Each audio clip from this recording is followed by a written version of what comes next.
మంచిది ప్రియులారా, తిరిగి మన ప్రసంగ అంశములోనికి మనం వెళ్ళిపోదాం. మనము దానియేలు పుస్తకం 11వ అధ్యాయములో ఉన్నాము. 32వ వచనం ధ్యానం చేశాము. ఈ రోజున దానియేలు పుస్తకం 11వ అధ్యాయం 35వ వచనమును ధ్యానం చేద్దాం. దానియేలు పుస్తకం 11వ అధ్యాయం 35వ వచనం. నిర్ణయకాలం ఇంకా రాలేదు గనుక అంత్యకాలము వరకు జనులను పరిశీలించుటకును పవిత్రపరచుటకును బుద్ధిమంతులలో కొందరు కూలిపోదురు. Can somebody get an English Bible for me?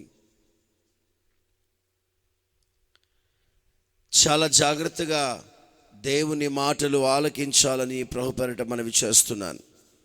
ఈ రోజున ఒక ప్రాముఖ్యమైన విషయాన్ని, చాలా శ్రేష్టమైన భయంకరమైన ఒక సందర్భాన్ని మీ ముందు పెట్టాలని ఆశపడుతున్నాను. Today I would like to put one of the most important situation before you. నిర్ణయ కాలం ఇంకా రాలేదు కనుక అంత్యకాలము వరకు జనులు పరిశీలించుటకు పవిత్రపరచుటకు బుద్ధిమంతులలో కొందరు కూలుదురు. ఈ మాట వింటున్నప్పుడు నాకు చాలా భయము కలిగింది ప్రియులారా, చాలా భయము కలిగింది. చూడండి అక్కడ ఏమని రాస్తున్నాడో. I would like to read this verse from English Bible. Daniel chapter 11 verse 35. It says, and some of them of understanding shall fall, to try them and to purge them and to make them white, even to the time of the end, because it is yet for a time appointed. ప్రియమైనటువంటి దేవుని బిడ్డలారా, చూడండి, సంఘములో గొప్పగా కూలిపోవుట అనున్నది జరుగునని దేవుడు మాటికి హెచ్చరిక చేస్తూ ఉన్నాడు. సంఘములో కూలిపోవుట అను అనుభవం లేదా కూలిపోవుట అనున్నది జరుగునని దేవుడు మాటికి హెచ్చరిక చేస్తూ ఉన్నాడు. ఆత్మీయ జనము మాత్రమే నిలబడి ఉంటారు. శరీర సంబంధులందరూ కూడా వారు విడిచిపోతారు. ప్రియమైన దేవుని బిడ్డలారా, అంత్యకాలములో సంభవింపనయున్న ఒక భయంకరమైన సంఘటన ఇక్కడ వివరింపబడి ఉన్నది. చాలా బాధకరమైన విషయం ఏంటో తెలుసా? అజ్ఞానులు కాదు, లోక సంబంధులు కాదు, పాపములో ఉన్నవారు కాదు, బుద్ధిమంతులైన వారు కొందరు కూలిపోతారు. ఎంత భయంకరమో చూడండి. ఒక పాపములో ఉన్నవాడు పడిపోయాడంటే అర్థం ఉంది, శరీరములో ఉన్నవాడు పడిపోయాడంటే అర్థం ఉంది, సంఘములో లోక సంబంధి అయిన వాడు పడిపోతున్నాడంటే అర్థం ఉంది. కానీ పరిస్థితులు ఎంత భయంకరముగా మారిపోతున్నాయో చూడండి.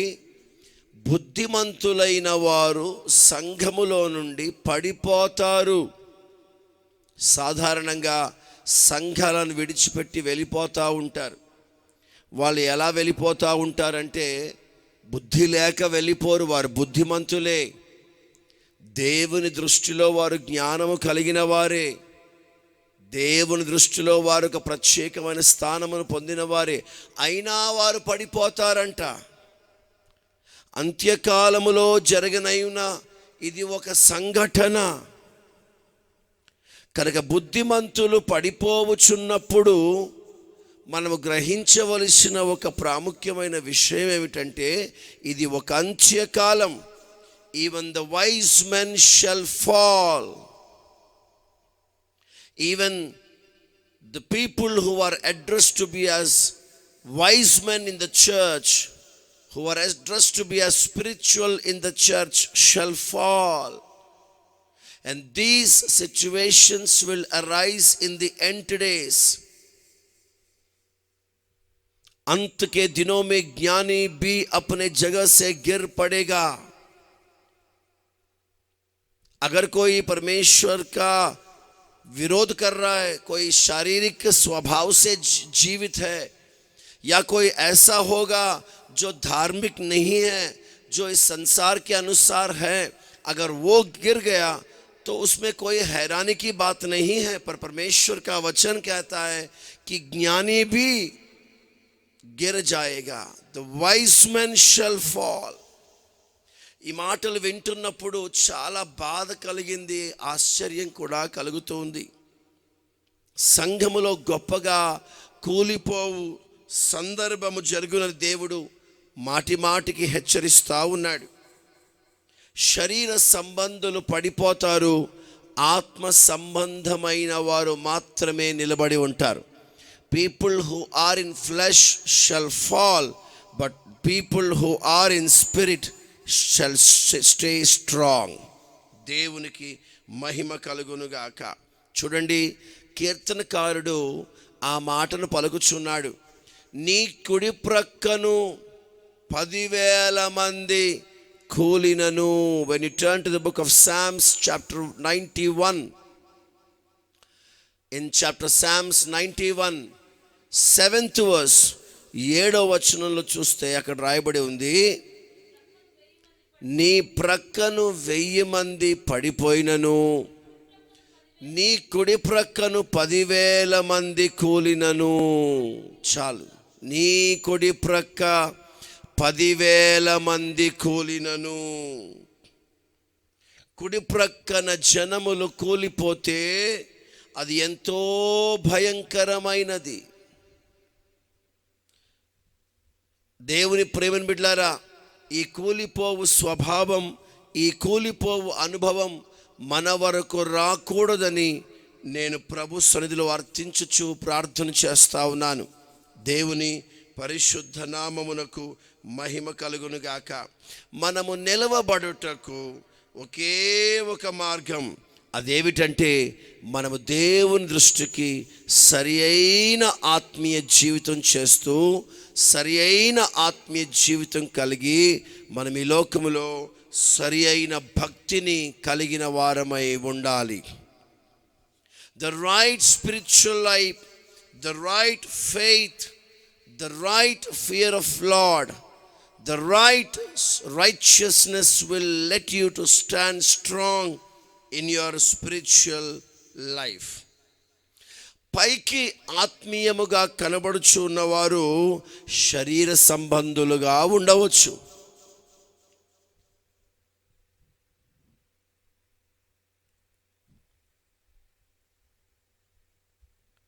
వింటున్నారా ప్రియులారా? పైకి ఆత్మీయముగా కనబడుచున్నవారు శరీర సంబంధమైన వారిగా కనబడుతూ ఉండవచ్చు. కానీ శరీర సంబంధులని మనం అనుకొనుచున్నవారు ఆత్మీయులై ఉండవచ్చు. మీకు మరొక చక్కటి మాట విషయాన్ని తెలపాలని ఆశపడుతున్నాను. యేసు ప్రభువుల వారు జీవించిన కాలంలో శరీర సంబంధులను విడిచి వెళ్ళిపోయాడు, లేక శరీరులను, వేషధారులను ఆయన విడిచిపెట్టి వెళ్ళిపోయారు. కానీ యేసు ప్రభువుల వారు సేవ చేస్తున్న జీవిత కాలం అంతా కూడా ఆయన పాపులతోనూ వెనుకబడిన వారి నుండి వారితో సహవాసం చేయుచు ఆయన వారిని ఎన్నడూ విడిచిపోలేదు. ప్రియులారా, వేషధారులైన వారిని విడిచి వెళ్ళిపోయినటువంటి సందర్భాలను దేవుని వాక్యములో మనము చాలా చోట్ల చూస్తున్నాం. కానీ మరికొన్ని చోట్ల యేసు పాపి ఇంట బస చేశాడు. పాపిష్టురాలైన ఒక స్త్రీ తన యొద్దకు వచ్చి తన కాళ్ళ మీద అత్తరును పోయడానికి అనుమతి ఇచ్చాడు. ఒక స్త్రీకి తన శరీరమును అభిషేకించుటకు, భూస్థాపన కొరకై అభిషేకించుటకు దేవుడు ఆవిడకు అనుమతి ఇచ్చాడు.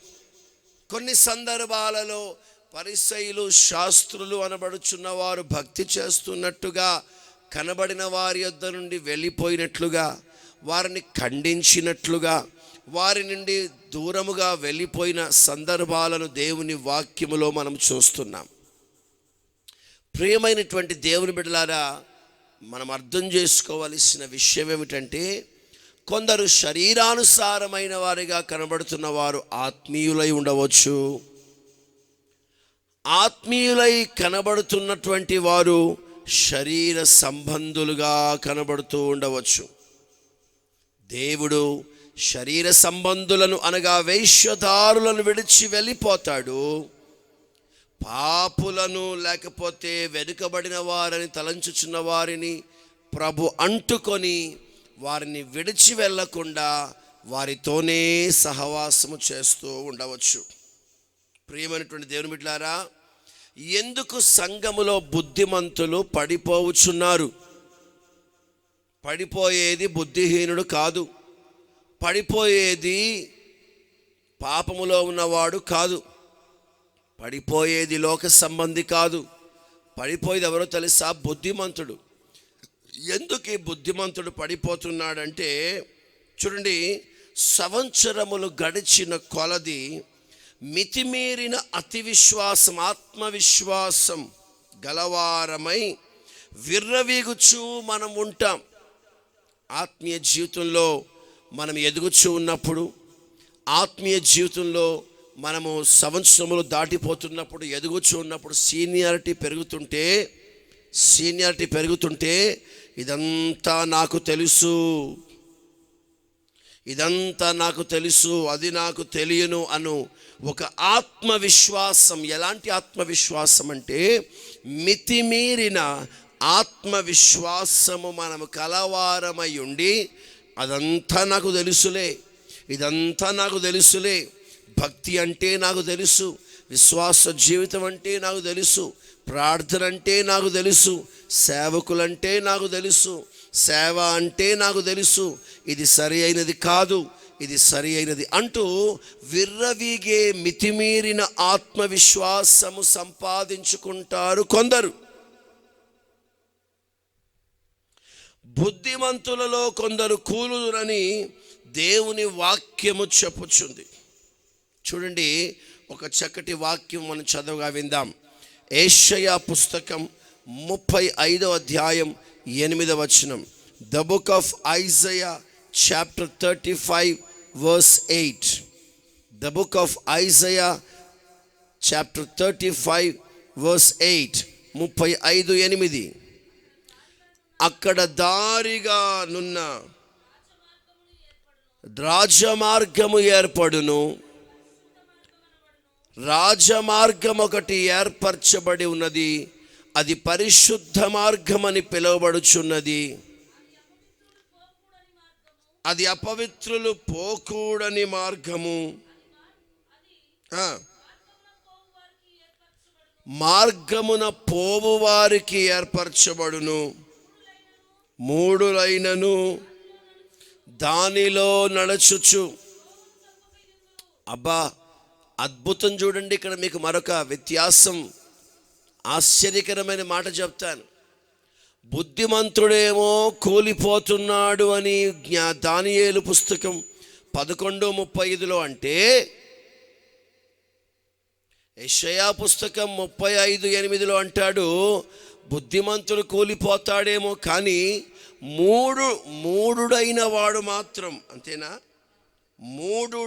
మూఢులైన వారు మాత్రం నియమించబడి ఏర్పాటు చేసిన రాజమార్గమున పోవారికి, పోవారు త్రోవ తప్పక వీరు పడిపోకుండా చక్కగా నడుస్తారంట. మూఢులు నిలబడి ఉంటారంట, జ్ఞానులు తప్పిపోతారంట. ఎంత భయంకరమైన మాట ఇక్కడ రాయబడి ఉన్నదో చూడండి ప్రియులారా.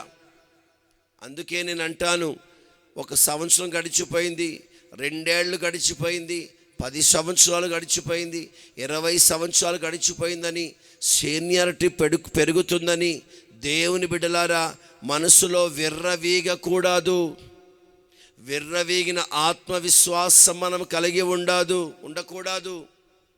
వింటున్నారా?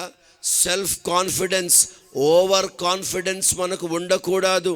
ఎందుచేతనంటే మనం ఒకవేళ ఓవర్ కాన్ఫిడెన్స్లో ఉంటే ఏం జరుగుతుందో తెలుసా? మూఢుడైన వాడు మార్గంలో ప్రవేశించి నిలబడి ఉంటాడు. నేను జ్ఞానిని బుద్ధిమంతుడను అని చెప్పుకొని వాడు పడిపోతాడు.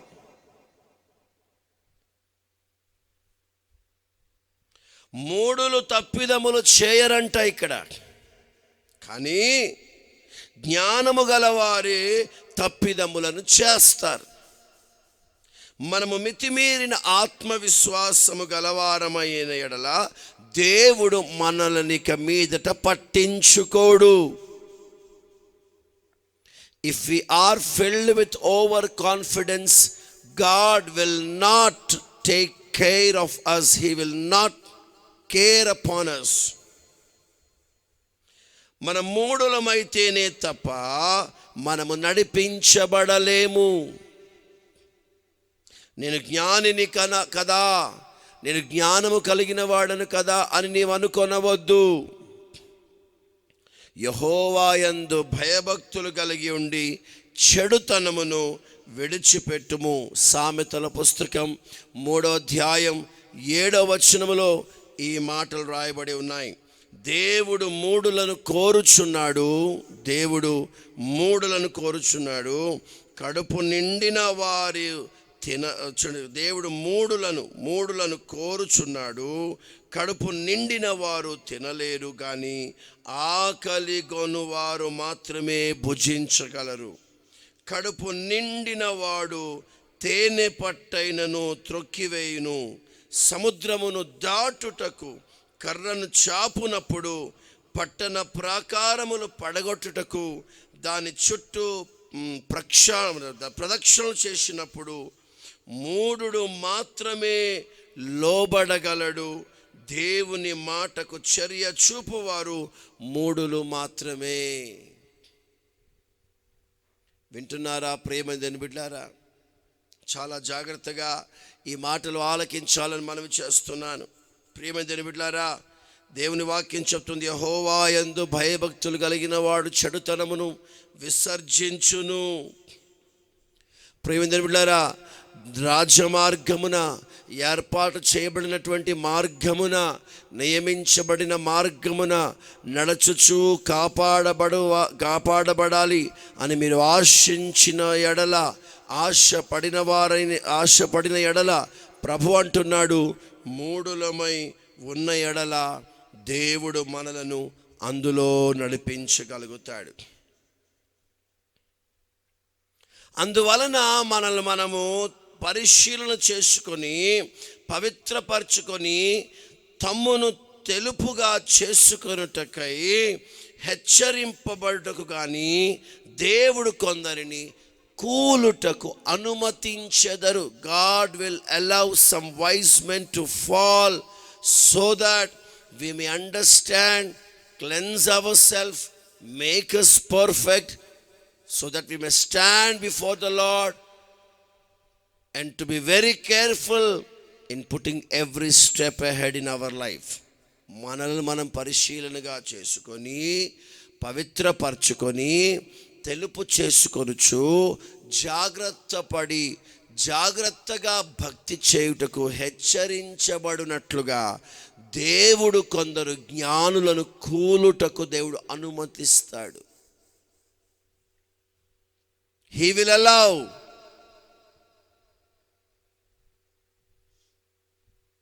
వింటున్నారా ప్రియమైన బిడ్డలారా?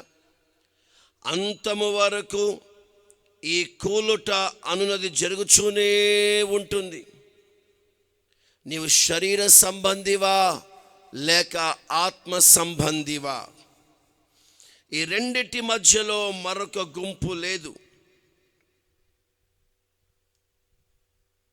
వింటున్నారా ప్రియమైన దేవుని బిడ్డలారా?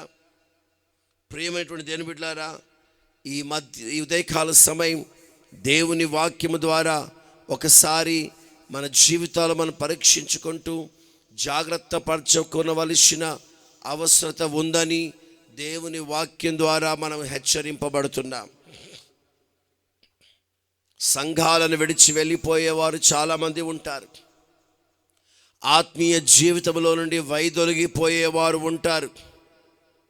విశ్వాస జీవితంలో భ్రష్టులైపోతున్న వారు ఉంటారు. సంఘములో పరిశుద్ధ జీవితమును చేయుట మానుకొనిన వారు ఉంటారు. సంఘాలలో బుద్ధిమంతులు పడిపోతున్న సందర్భాలు కనబడుతూ ఉన్నప్పుడు మనము వాటిని చూచి వాటిని మనము గ్రహించున్నప్పుడు అవి తెలుసుకొనిన వారమై మనము సరిచేసుకోవలసిన విషయం ఏమిటంటే, ప్రభువా, నేను పరిశీలన చేసుకొని నన్ను నేను శుద్ధీకరించుకొని పవిత్రపరచుకొని తెలుపు చేసుకొని నేను చేసే భక్తి మార్గములో నడిచే విశ్వాస జీవితములో అంతము వరకు నన్ను నేను జాగ్రత్త పరచుకునేవానిగా ఉండాలన్న ప్రయాసమును మనము చేస్తూ ఉండాలి.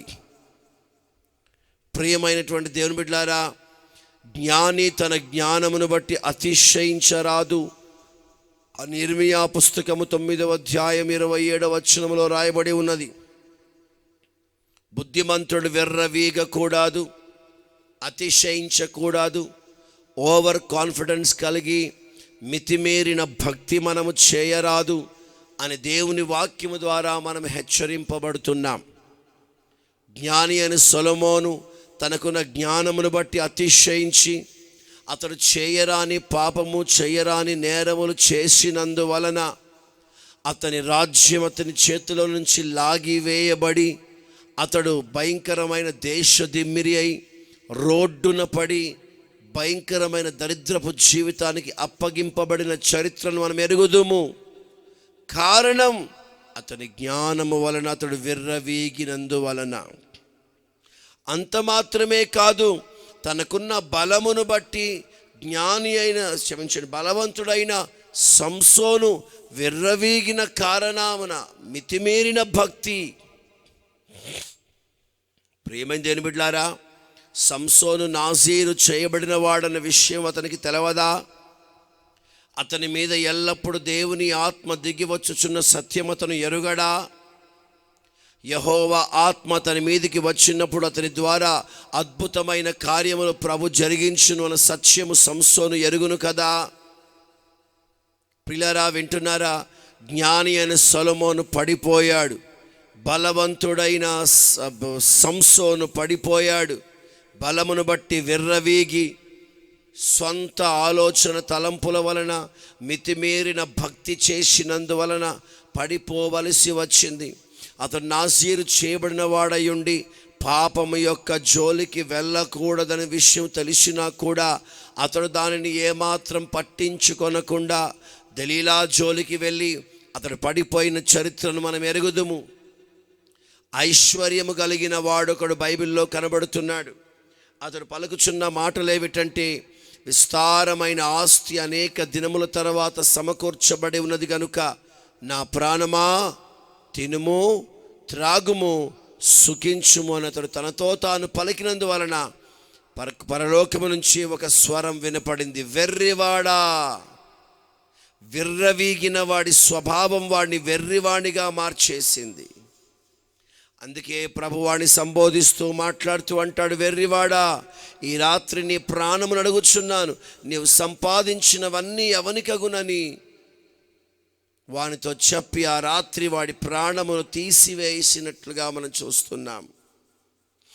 ఏదైనా మితిమీరిన భక్తి, ఏదైనా మితిమీరిన ప్రవర్తన నాశనమునకు నష్టానికి తీసుకొని వస్తుంది కనుక మేము జ్ఞానులము అని తలంచుచున్న దైవ జనమా, ఆఖరి వరకు మీ భక్తి జీవితాన్ని కాపాడుకోవడానికి మీరు ప్రయాసపడవలసిందే తప్ప ఇదంతయు నాకు తెలియను అని చెప్పే అధికారము మనకు ఎంత మాత్రమూ లేదని దేవుని వాక్యము ద్వారా మనము హెచ్చరింపబడుతున్నాం. దేవుని పరిశుద్ధ నామమునకు మహిమ కలుగునుగాక. కనుక ప్రియమైనటువంటి దేవుని బిడ్డలారా, కూలిపోయే వారిగా మనం ఉండకూడదు. ఆత్మ సంబంధమైన వారిగా ఉంటూ మన విశ్వాస జీవితాన్ని మన భక్తి జీవితాన్ని అంతము వరకు మనము కాపాడుకొనుటకు ప్రయాసపడవలసిందిగా ప్రభు పేరిట నేను మీకు జ్ఞాపకం చేస్తున్నాను. తమ స్వంత బుద్ధిని ఆధారం చేసుకొనక, తమ స్వంత బుద్ధిని ఆధారము చేసుకొనక, వినరా, నీ పూర్ణ హృదయముతో యెహోవా యందు నమ్మిక ఉంచిన యెడల మనము మన భక్తి జీవితమును సరి అయిన మాన్యతలో, సరి అయిన విధానములో మనము చేయుటకు ప్రయాసపడు కృపను దేవుడు మనకు అనుగ్రహించెదరు. అందుచేత ప్రియులారా, మన సొంత బుద్ధి మీద ఆధారపడకూడదని నేర్పించుటకై బుద్ధిమంతులలో కూడా కొందరు కూలిపోవుటకు దేవుడు అనుమతించి ఉన్నారు. విన్నారా? దేవుని బిడ్డలమైన మనము మన స్వబుద్ధిని ఆధారము చేసుకొనక, సామెతలు 3:5 అంటాడు కదా, నీ స్వబుద్ధిని ఆధారము చేసుకొనక నీ పూర్ణ హృదయముతో యెహోవా యందు నమ్మిక ఉంచుమని చెప్పినట్లుగా, దేవుని బిడలమైన మనమందరము మన స్వబుద్ధిని ఆధారము చేసుకొనక నిజమైన బుద్ధిని కలగజేయు దేవుని వాక్యమును మనము ఆధారము చేసుకొని ఈ లోకములో బ్రతుకవలెను. అందుచేత ప్రియులారా, వయస్సు నెరసిన వృద్ధాప్యములో కూడా భక్తిలో నుండి, విశ్వాసములో నుండి, పరిశుద్ధతలో నుండి పడిపోయిన అనేకులను మనం చూస్తున్నాం. భక్తి మార్గముల నుండి తొలగిపోయిన వారు మన చుట్టూ అనేకులు కనబడుచు ఉన్నారు. కనుక ఆ భయంకరమైన పరిస్థితి మనకు రాకుండా ఉండునట్లు మనము పడిపోకుండా ఆత్మ సంబంధమైన వారిగా ఉంటూ జాగ్రత్త పడుటకు దేవుడు మనందరికీ కృప అనుగ్రహించునుగాక. దేవుడు ఈ మాటలను మన వెనికిడిలో దీవించునుగాక. తలలు వంచండి, ప్రార్థన చేసుకుందాం. తలలు వంచండి, ప్రార్థన చేసుకుందాం. సరి అయిన భక్తిని చేయువారమై, సరి అయిన ఆత్మీయ జీవితమును కలిగిన వారమై ఉండుటకై హెచ్చరింపబడిన ప్రకారం పడిపోవు జ్ఞానవంతులము కాక, నియమింపబడిన రాజమార్గమున మూఢులమై నడిపింపబడు కృపను మనం పొందునట్లుగా ప్రభు మనకు సహాయం చేయు నిమిత్తం అందరము భారము కలిగి ప్రార్థన చేసుకుందాం. దైవజనులు పాస్టర్ జీవన్ అయ్య గారిని ప్రార్థన చేయవలసిందిగా మనవి చేస్తున్నాను. ఆనోజీగూడ నుండి సహోదరులు జీవన్ అయ్య గారిని ప్రార్థన చేయవలసిందిగా ప్రభు పేరిట మనవి చేస్తున్నాను.